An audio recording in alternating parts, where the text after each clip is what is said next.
segment, we just talked with Kimberly Sixkiller about losing a loved one in the future.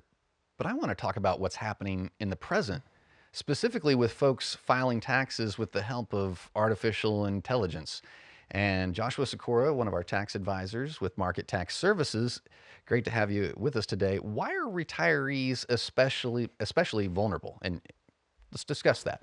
Yeah, so retirees, they're, watching the news, right? And they're hearing people talk about doing things in the cloud and AI and how convenient it makes things. And so they're like, well, that's a great idea. And because they're newly exposed to this, they don't have the context. They don't understand that if you choose the wrong cloud platform, it doesn't have the right security behind it to keep their data safe. If they go willy-nilly with using AI and putting, for their tax return, they may be putting personal information in there.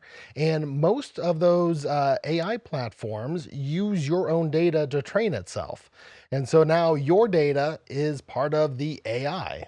It just goes out there. And I mean, I can think a couple of years ago when there were big lawsuits against the social media companies, search engines. People were upset they were releasing their private information. I talked to you before the show. I know someone, she's not a client. She's uploading even her personal tax return into AI and saying, what should I do here? What should I do there? You don't know who you're sending all that information to. No, no. That just has bad idea written all over it. And she's gonna need some help unwinding those problems when they come to light. I mean, I really think it's a matter of when, not if, that data gets uncovered and used for nefarious purposes. Certainly not the purposes she's probably intending it to be. So what should people not maybe be uploading? Don't go out to your favorite AI tool and just throw your tax return, your social, your dependents, your address, your 1040s, the different tax forms that come in the mail. Don't just go throw them in there and say, hey, kick me out of tax return. Essentially any sensitive information about Yeah. your identity or your income, it could all be used not for purposes you think. That's right. When you are ready and you think you want to use some kind of AI-based assistant, don't just get started. Do a little looking into it, do some reading, find out what its privacy policies is, find out if they're encrypted, if they're going to use your data to train that AI model. So what do you think retirees don't realize with this? That when you're on your own computer doing your things, that is not necessarily private. It depends on the tool in play. The people behind the tool may be able to see what's going on. Other users of those tools may be able to see what's going on.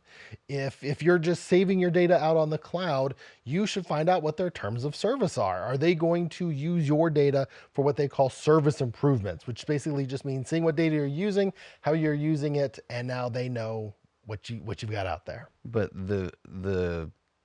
I guess I want to say perk about AI is it remembers what you feed it. It remembers, so it's going to hold on to the snippets of user submitted data.